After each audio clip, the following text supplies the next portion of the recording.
Hi, it's Fiestaro. Hello, Gemini placements. Okay, so this is your love reading. Okay, outcome ng sitwasyon nyo. Okay, ngayong September.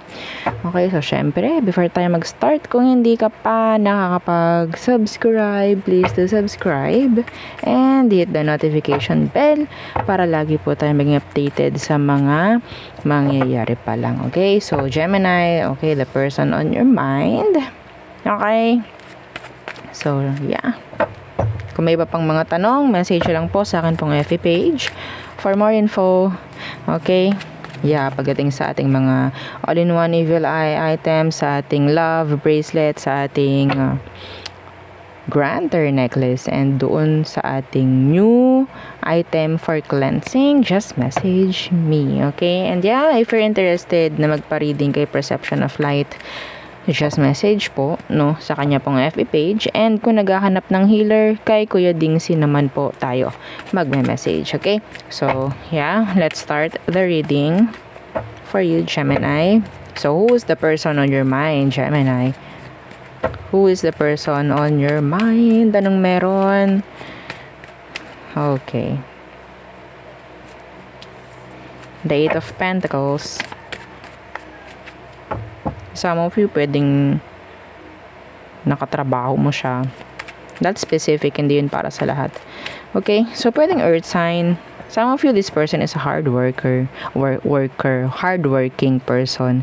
Okay? Yeah, the Eight of Pentacles. Okay? That's specific. Anong meron sa Eight of Pentacles? The Three of Swords.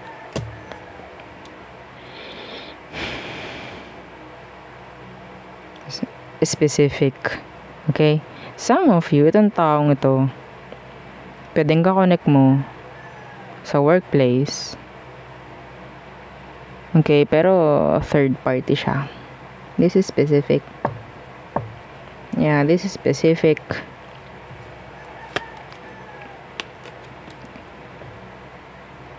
Okay? So, yung iba naman, yung iba rito, pwedeng itong taong to is sabihin nating merong siyang wino-workout, no, pagdating sa sarili niya. Excuse me. Okay?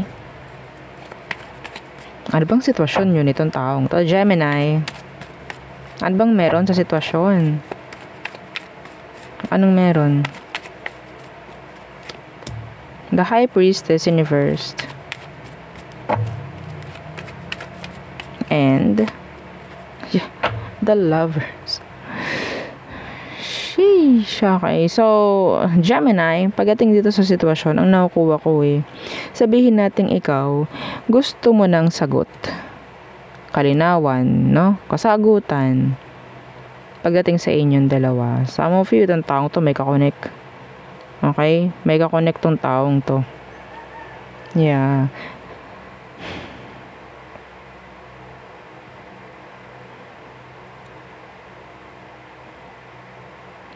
Okay? Magka-connect kayo nito. Sa totoo lang, magka-connect kayo.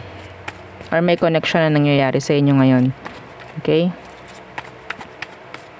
Ano bang hinahanap mo rito? Anong gusto mong malaman? Anong gusto mong makita?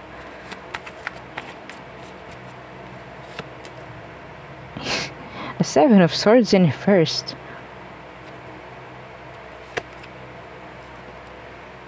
Okay. Gemini.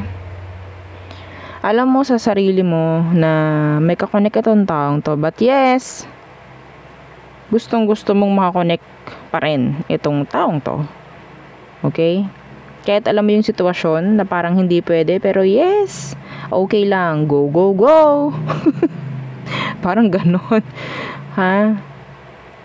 Hindi tago or hindi sikreto. Okay, yung sitwasyon ng taong to or yung connection niya pagdating sa'yo. Hindi niya tinatago na meron siyang kakonek, pero yes, you're still entertaining this person. You are. Okay? Yeah. Tit! Oh, diba? Confirmation. Kung hindi yun para sa'yo, then pwedeng next reading, baka sakali. Tingnan natin, ha? Okay, yung mga nakaka-resonate ngayon. Alam mong may kakonect to, pero ginugusto mo pa rin na makakonect itong taong ito. I don't know if this is, gusto mo ba ng emotionally connected or I don't know. Physical, emotion ba gusto mong mangyaring connection? Okay, ano bang nangyari sa past? Ano bang meron sa inyo? Ano bang nangyari sa past? Let's see. The Hermit in reversed.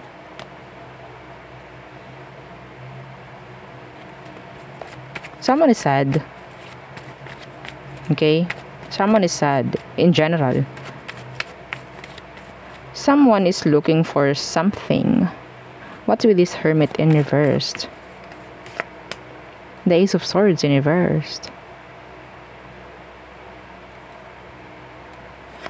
Some of you, may chance na gusto nyong makawala sa kalungkutan. Okay? Gusto nyong makawala sa kalungkutan.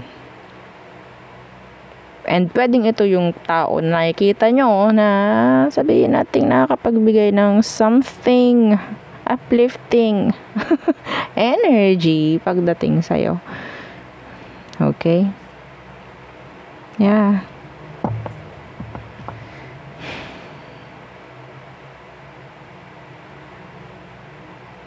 Sabihin natin noong una, hindi kayo sure or hindi ka sure pagdating sa kanya. Pero sa ngayon, ang nakukuha ko, you're open or maybe both of you open na, no, sa isa't isa.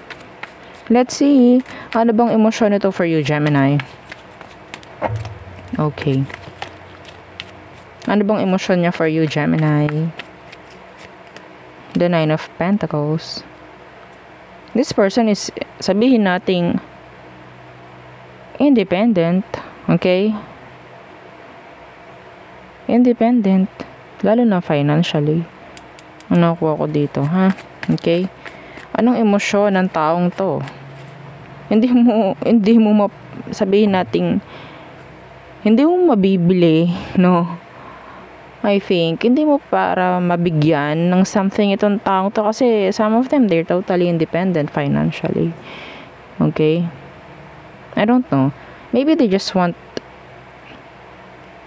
connection, okay? Not emotional. Okay? So, I think, andun lang din yung sadness ng taong to kaya sabihin natin kumukonect siya sa'yo. Okay? Merong dito kasi talagang energy na parang finifix nila yung sarili nila or something like in general, no? Meron silang gustong mabago. Okay? Pagdating sa sarili. Something like that. Okay, the Nine of Pentacles. Emotion niya pagdating sa'yo is the Nine of Pentacles. The Hierophant in reversed. Ayaw niya ng commitments with you, I think. Okay, ayaw niya. They're guarded, the Nine of Wands. The Fool in reversed. There's this attraction. Okay? There's attraction. Pero commitments, negative. Okay? Hindi mo mapapakommit itong taong to, sa totoo lang. Okay, while the Hierophant in reversed. The Wheel of Fortune in reversed. Dahil alam nilang hindi pwede. Okay? Some of them, sabihin nating, alam nila yung limits and boundaries nila. Okay?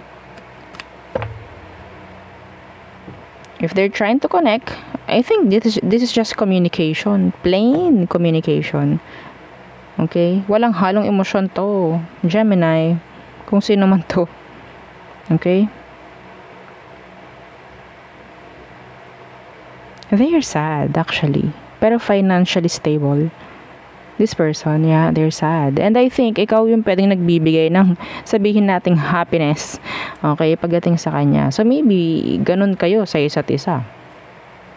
Okay? Some of you, This is a workplace related connection. Okay, something like nagkikita kayo, no? Yeah, sa isang environment maybe. Let's see what is their next action towards you, Gemini. The Knight of Swords. Yeah, this is communication. Being open. Pagdating sa komunikasyon, okay? The Empress. So I think yung komunikasyon lang ang nakuha kung pwedeng mag-improve or mag-progress. Okay?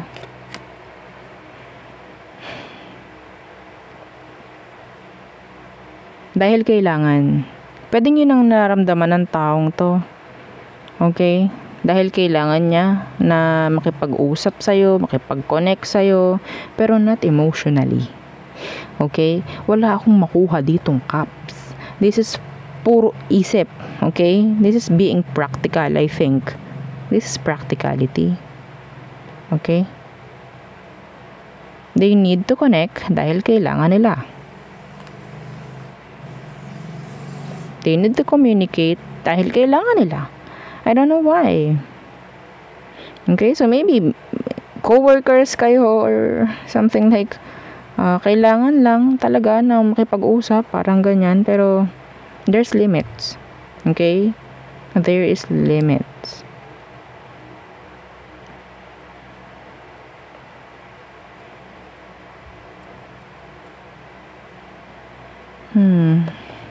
Okay. So, ano ba ang magiging outcome nyo? Okay? Outcome ninyo ngayong September hanggang end ng September. Let's see. Outcome/advice for Gemini. The Eight of Swords. Okay. What's with that Eight of Swords? Death in reversed. Gemini, kung ikaw naasa ka sa something, okay, naasa ka sa emosyon, naasa ka sa connection or relationship or commitments with this person, wala kang inaasahan. Okay, you're just going in circles. Okay, this person is so practical. Okay.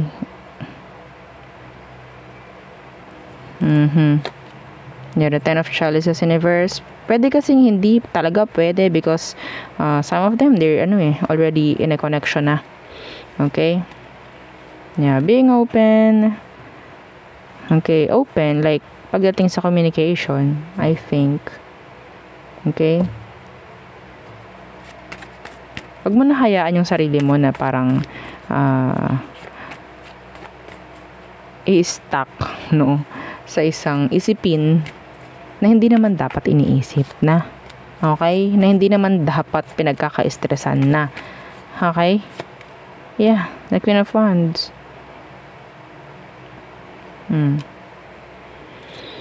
Ay, nako. Yeah, see the Sun in reverse. Yeah. Wag mong gagawing stress o yung sarili mo dito sa connection na to. Okay? Wag nyo nang sabihin nating lagyan, no, ng problema itong connection na meron dito. Huwag nyo nang haluan ng emosyon. I think, sabihin nating napaka-plain lang na komunikasyon ang nakukuha ko rito. Wala akong nakukuha ng energy na pwedeng pumunta sa next level, like magkaroon ng relasyon. Wala akong nakikitang ganon. Okay? Wala akong nakikitang ganon. Kailangan lang nila makipag-usap, kumonek sa'yo dahil kailangan. Okay? Pwedeng trabaho to.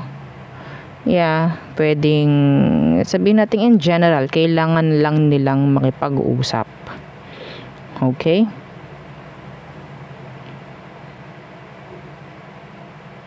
You're attracted. Pagdating sa kanya, actually, yeah, nakukuha ko yun. Pero walang pakialam tong taong to. Wala. Okay, wala eh. I'm so sorry, pero this being casual. This person is just being casual. Okay, they're just being friendly.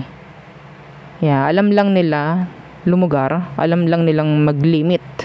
Okay, so don't expect no, sa kanya ng emosyon or whatsoever para magka-connect kayo. Okay? Marunong tong rumispeto ng boundaries, I think. Okay, so tayo tumungo na.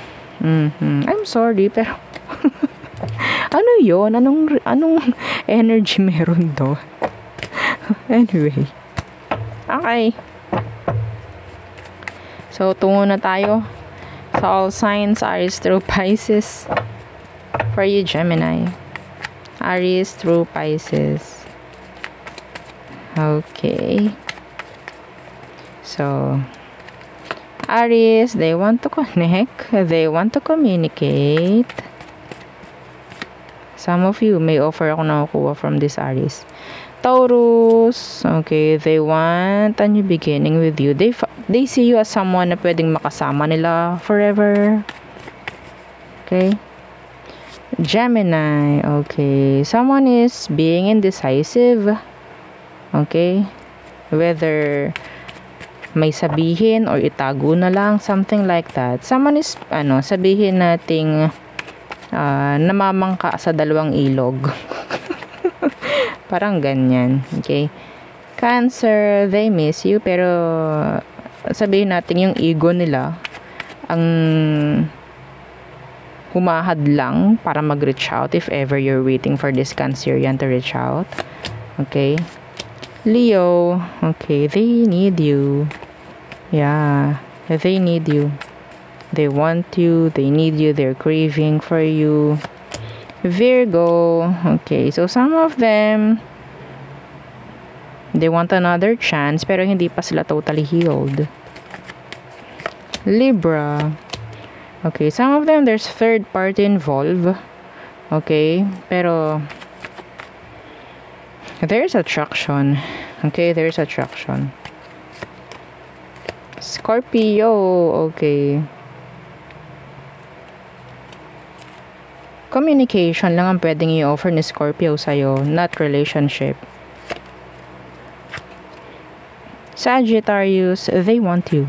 If this is a past person, gusto nila makipagbalikan sa'yo. Gusto na nila ng commitments with you. Capricorn, okay. Some of them, they're thinking something. Being patient. Some of them is patiently waiting, or maybe you're waiting for this Capricorn. Yeah. Aquarius, okay. Some of them, they want a new beginning with you. Okay, pwedeng meron silang gustong i-fix. Some of them, gusto nila na palagi kang malapit. Okay, like near you. Okay, they need you. Yeah. Pisces, some of you, there's potential na may mangyaring pwedeng Pisces ang maging new person mo. Okay? So, if this is someone na, currently, nakakonect mo, they want, sabihin nating improvement, or they want to take the relationship in the next level, to the next level, parang ganyan, okay? So, yeah, yun ang aking nakikita for you, Gemini placements. Again, please, don't forget to like, share, and subscribe. Thank you. Bye.